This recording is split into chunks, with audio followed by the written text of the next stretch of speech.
Hey guys, welcome to this episode of OUTspoken. So today we're going to be reviewing the last 2 episodes of Logo's Fire Island. We got a little bit behind with everything going on with DragCon, so we're going to give you our opinions on the last 2 episodes. We'll try to make it quick. So episode 2, Justin, his boyfriend came to town. We got to see their interaction. It made him kind of more comfortable being on Fire Island with everybody. And Justin's boyfriend was kind of cute. He was cute. And they seem very cute together too. Yeah. I think it's still only been a few months they've been together. So some of these ladies on this Fire Island show I'm starting to see are falling fast and hard for people, but you know, that's another thing. Hey, I'm not mad at them. I fall quick too, bro. I do background checks. I do background checks to let you know what's going on. So Kassan's boyfriend also came, and they've been together, what, like a year, I think. It didn't sit well with Jorge. What did you guys think about that? Big surprise, girl. No, I just can't help but feel a certain type of way with Jorge's and Kassan's. Yeah, I feel the same way. Their chemistry with each other, it's too much, girl. Like, I'm not like that with you. I'm not like that with Randy. Like, that's so weird. That's not your personality. But there's some people who do those certain things. Fuck their friends? I don't think they're fucking. I do not think they're fucking. I think they're just very touchy-feely. If they're not fucking, somebody definitely has feelings in that situation, I feel like. Well, if anybody does, I think it might be a little more Jorge, because he seems to get a little lovesick and needy when it comes to Which is understandable. I know, That's understandable. I get it, girl. But Kassan is your best friend, not your boyfriend. And he has a boyfriend who was there in the house with you. So it gets to this weird level of kind of disrespectful, at least in my opinion. I wouldn't want my boyfriend tickling another guy next to me, sitting on his lap right next to me, being, I don't know, it's just kind of a weird dynamic. I get it, you friends, and we're, you know, but it's a little too much sometimes. Now I know what not to do around you. I get what you guys are saying, but I wouldn't mind it, to be honest. I wouldn't mind it.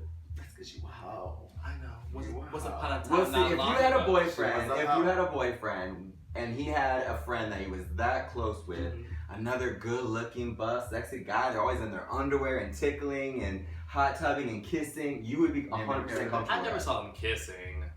They were kissing. No, they not like making out, but like, little kissing on the forehead and kissing. Oh my god, I love you so much. Really? Like, ooh. I wouldn't mind that. You wouldn't mind somebody doing that to your man. Not my, because at the end of the day, you have to be secure with yourself and know that he's coming home with you. Ooh, I'm gonna draw back to this. I was gonna say, stay tuned for when Brian is in his relationship. Look, I've never been in one, so we'll see. Still waiting. Okay, exactly. All right, you heard it here. That night, they all went to an underwear party, which is totally typical in the gay scene, having an underwear party. Right. And Cheyenne wasn't having it.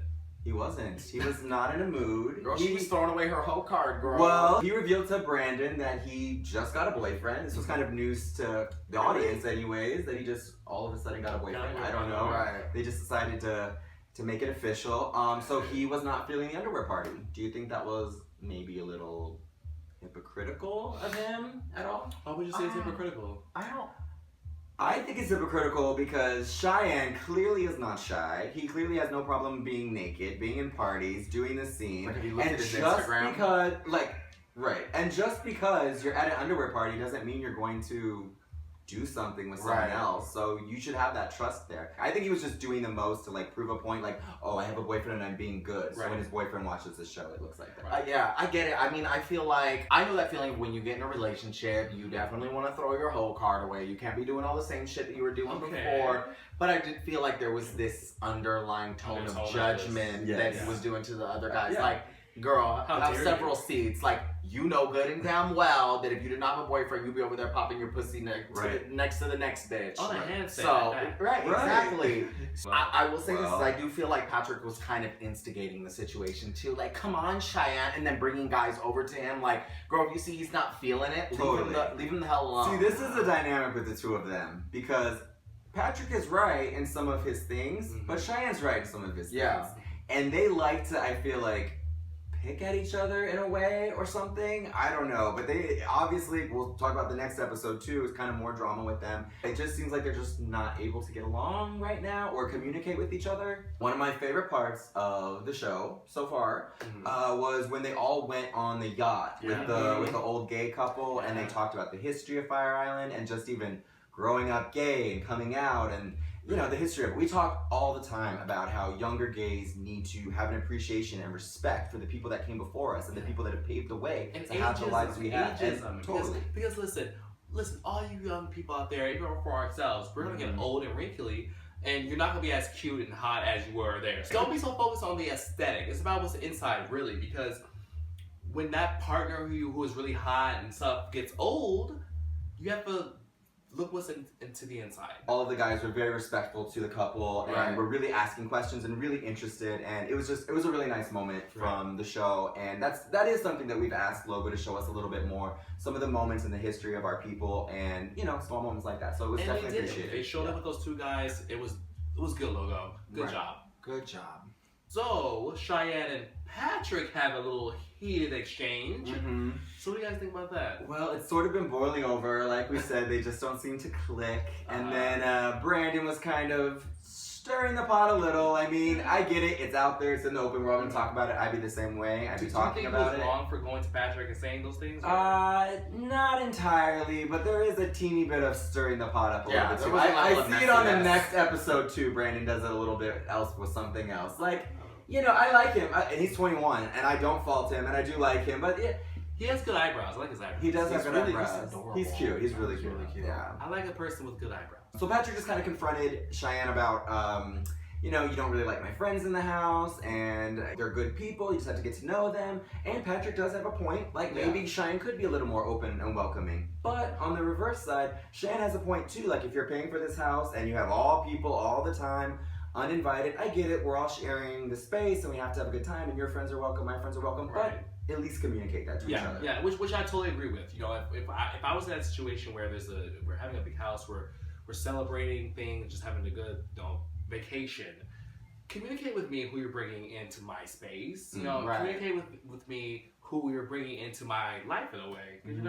So he had a point. I do understand where Brandon was coming from because he just wanted everybody to have a good time. Sometimes you just gotta call the mess out, try to force them to get over it, and move on. That's what I think Brandon was partly doing. It's a combination. He did sure get up quick and leave as soon as they started talking. He got right out of there. I saw that. I was like, zoom, stir it up and bye. They straight up threw a grenade and then ran. Yeah, totally. Yeah, I feel like each one of them kind of were having this certain level of messiness with what they were doing. Like Patrick, you were being aggressive and you were playing on the fact that Cheyenne didn't feel comfortable. And Cheyenne, you were being a judgmental ass bitch.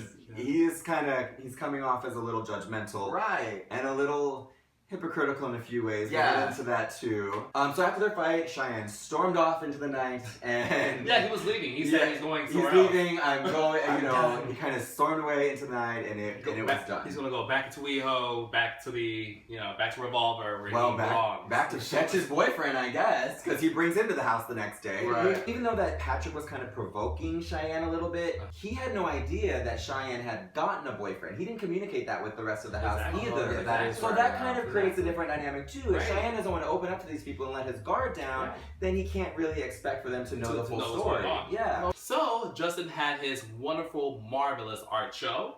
Josh, from being an artist, because Josh is an artist, you guys, what do you think about his art? It's similar to what I like and what I do. Just the pop culture, a little bit of politics in there. So very I really like it. Very little animated. Yeah, I really like Justin's art. I'd buy a piece, definitely. Now, I know Justin's probably Justin was upset that Cheyenne did not show up to the art show.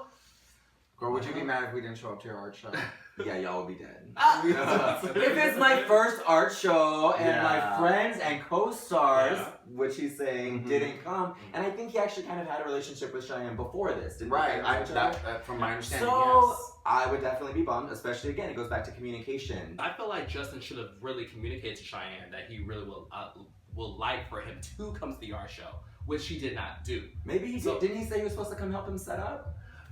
Yeah, but okay, when Justin left the house, why didn't he also say, well, Cheyenne, are you going to make sure to come to my art show? Well, he was all in his feelings, girl. He was nervous. It was his first, he was in his feelings, and so was Cheyenne. Cheyenne left pissed off, remember? Like, I'm not justifying it. Right. You know, I feel like when it comes to things that your friends are doing and, you know, you want to be supportive, you should be there for them. But that is true. You're right. You're honest. You're right. Some of the themes of selfishness from Cheyenne and not supporting your friends do carry over into episode 3. So you guys want to get into episode 3? Let's jump right in like a pool. all right, you guys. So going into episode 3, we need to get into this drama that happened with Jorge and his boyfriend, and also Kazan. Like, we all caught that tea. Yeah, like, I didn't know they were still together, actually. I thought Jorge had left his boyfriend in Venezuela. Not just left him there, but, like, they were done. That was the impression I was under. That was your impression, because he seems very party I guy. knew that he was still involved with his boyfriend. But let's dissect this tea between Jorge and his boyfriend. So Jorge tried to Skype with his boyfriend and, you know, was trying to have a conversation with him and let him know that he misses him and he loves him, which he said to him 3 times via Skype. Right. He said to his boyfriend, I love you, and his boyfriend just responded with, I know. Now, I don't know about you guys. If my boyfriend responded to me with a I know after I just told him I love you, like, look, you're disgusting. There's editing stuff. I personally think there's a little more to the story. Like, I like Jorge. Like the phone conversation. Yes, later on. Heavily edited. Totally. I like Jorge, but there's more to this story. He's very, I don't know, he's a little needy. Yes. As friends and boyfriends, he's a little emotional. He can be a little childish sometimes. I think he kind of likes to have his way. So I don't know the dynamic with him and his boyfriend. I don't know how open of a relationship. I don't know what their agreement is.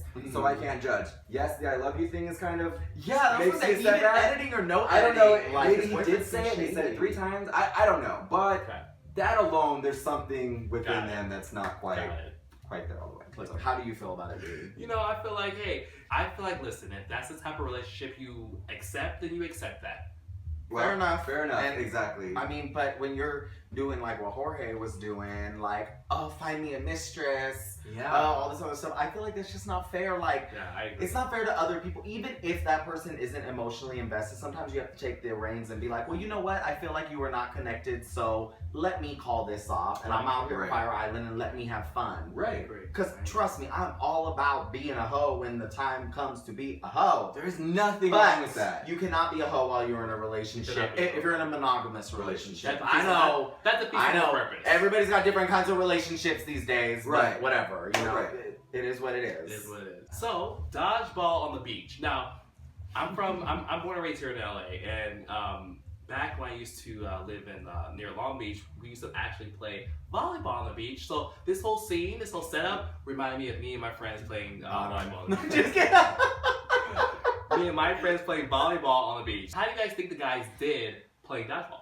Not good. I think they were busy trolling for dick and having a good time and not focused on the game, and that's totally fine. Like you'd be there focusing on. I was gonna say, I think I wouldn't be that invested either. I'm for the game. I'm here to win. I'm very competitive, so I probably would have been there to win. So I get her right now. Listen. I'm competitive. I love sports. I love to play sports. But yeah, they weren't that good. They didn't know what was going on, which kind of made me upset. I'm like, why? How don't you guys know how to play dodgeball? Girl, their manginas were all pulsating and quivering. They were there for one thing and one thing only. They don't give a motherfucker. It was funny. Who said, one of them said, like, we're all pretty boys. We didn't stand a chance. Right. And that's what happened. But, they had a good time. It was a fun little outing. What do you guys think of Brandon and his little overnight boyfriend? It was cute. It was nice. You know, a little hookup every now and again never hurt anybody. But is it just a hookup? I think it was just a hookup. I do. It can't be. No. That conversation they had, they started like catching. Remember, they're like, oh, I don't want it to just be the weekend. And he's like, it won't be the weekend. I'll move to the city. And I'm like, y'all have known each other for 2 days. You're talking about moving to the city for you. I hear that every weekend. Well, I can't. I hear that every weekend. It's not real. You know, that's why I'm saying I can't, because I be in my feels when I'm drunk, girl. I can make out with somebody. I can give somebody head in the bathroom stall, and all of a sudden I catch feelings, girl. That happens. Well, that happens when you swallow. I know. Moving on. I get it, but 2 days. Well, he's 21. I don't know how old the other guy is, but the guy who's telling this little 21-year-old he met at Fire Island, like, I'm gonna move to New York for you. And he's not, which I've heard before. Don't tell that little 21-year-old. True. The 21-year-old has a little more of an excuse, a little less life experience, but the other guy may have been around. I'm bitter about that. I've heard that many of times amongst my youth. And Poor baby. Nobody's rooting for you. They were just trying to cut, bitch. I know. That's all it was. And it's okay. It's not okay. It is okay. They just want to use you and abuse you and let you go. Anyway, Well, back to that the show. sounds like a good time Well, to be you know, Back to the show. Brandon has to learn eventually, so Yeah. at least he's got a hot guy to keep him company for a while. Whether it works out or not, we will see. Stay tuned. We shall see. Oh my gosh, you guys, can we please talk about Patrick's debut in drag as Miss Polly Pocket? Season 10? Season Drag Race, stay tuned. No season 10. No, That was he was serving Southern Belle realness. It was cute. Yeah, he did good. It takes a lot. Even gay guys, a lot of us still have stigma about dressing in drag, or we're uncomfortable about it. You know, we've teased on the show that we're gonna do it, but there's still this, I don't know, letting go of this part of your masculinity or something. Right. I don't know. That we have left, I guess. Right, well, right, I know. The tiny shred. Hey, I thought he was cute. He was serving me Nicole Paige Brooks, girl. He was real cute. No, That was shade. that is shade. Shade. No, he was way better than Nicole Paige Brooks. Number one. Number two, I thought it was cute. It was an homage to his mom, who was in beauty pageants back in the day. Mm-hmm. So he was kind of doing it for her, and you know, he lives on the island, so it's like tradition. So Right. And good for you. I love that. I was there for you. I love the way the guys were so supportive with the signs, saying Polly, and really like really supportive. Jorge We'll be there for you like that. I was gonna say, whenever you have your Yeah. debut. Jorge was very supportive of it. He said he even got like a little emotional seeing him out there like doing his thing. Because he doesn't. That's yeah. not. It's not common in his country It's for gays to be, you know, out like that, and you know. And the whole reason why he moved embrace here our was culture. to exactly embrace the gayness and celebrate it. And so I think Right. it did kind of touch him, and I think that was sweet. Definitely. It was cute. too. Who was not there? That would be Cheyenne. Oh, Of course. I mean, So we're only 3 episodes in, and now this is 3 times that Cheyenne has seemed to care more about himself than anybody else, or communicating with them. Cheyenne is making LA look so bad right now. Well, he's looking like a typical LA person, right? Or the stereotypical LA gay. Like a typical WeHo guy. At the Abbey, at at the chapel. It's that bad stereotype of gay LA people, you know, Being where flaky. you're very Yeah, flaky, very self-involved, saying you're gonna do something and then not, and then also I still go back to the insecurity thing he brought up. Yes, we all have insecurities, but like, Girl, calm down. calm down. Like, Cheyenne, show up for things. Please do not just disappoint us or disappoint me, because I'm LA native and I've been walking these streets of WeHo for a very long time. Right. Please do not disappoint me in being a don't represent us stereotypical, like that. yes, a stereotypical flaky, just self-centered Yeah. gay guy. Stop it. Don't. The dinner was nice that he did for everyone. cooked. I think that was his way of trying to make up for Damage control. Yeah, damage control, which Very is bright of nice. him. But then when you disappear again the next day, and then you're kind of getting mad that night, being rude to company. I know it was annoying that he invited people, but you gotta roll with the punches. So it kind of degrades the nice thing you do if you're just gonna be a dick right after again. So we'll see. Maybe he'll cook another dinner for them all next week to make up for this week. But your cuteness is only gonna save you for so long, girl. Alrighty, you guys, thank you so much for tuning into this episode of Outspoken. Let us know what you thought of the past 2 episodes of Fire Island. Put it on down in the comments section. And so until next time, guys. thanks, guys. Bye.